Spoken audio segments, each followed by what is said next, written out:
of a village, next to the woods, close to a well of clean water, was a tree laden with shining, inviting, and luscious red berries. The berries, however, were a type of sedative, and anyone who consumed them would become unconscious for hours. From close proximity to the majestic tree, a notorious group of bandits kept a constant watch for unsuspecting travelers. Most tourists would stop, eat the berries, and lose consciousness, giving the plunderers the perfect opportunity to pounce. One day, a group of young merchants, headed by an old and wise leader, had to pass through the village for the first time. They were returning home after a successful business trip across the seas. They were traveling in two groups, one following the other by a lag of a few hundred meters. Presently, the first group came close to the tree, and at a distance, they heard children playing. The group suggested taking a break and resting there for a while. They were only too eager to pick the berries and enjoy them. Their old chief, however, forbade them.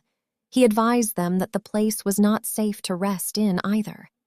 He asked a young merchant to wait for the second group to convey the same to them.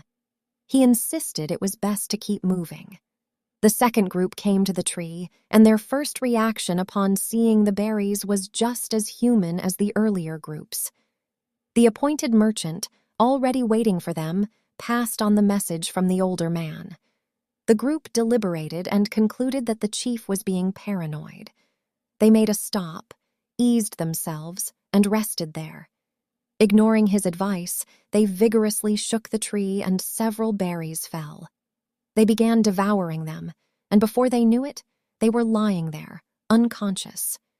Meanwhile, the first group had found a place in the village and had made a pit stop there. The old leader was now worrying about why the second group had still not caught up with them. Fearing the worst, they quickly went back to the tree and saw their fellow merchants stripped of their possessions. Their gold chains, rings, their money pouches, their horses, even their turbans and coats. Everything was gone. A physician was fetched from the village to revive them. "How did you know," a young merchant asked the chief, "that this was an unsafe spot?"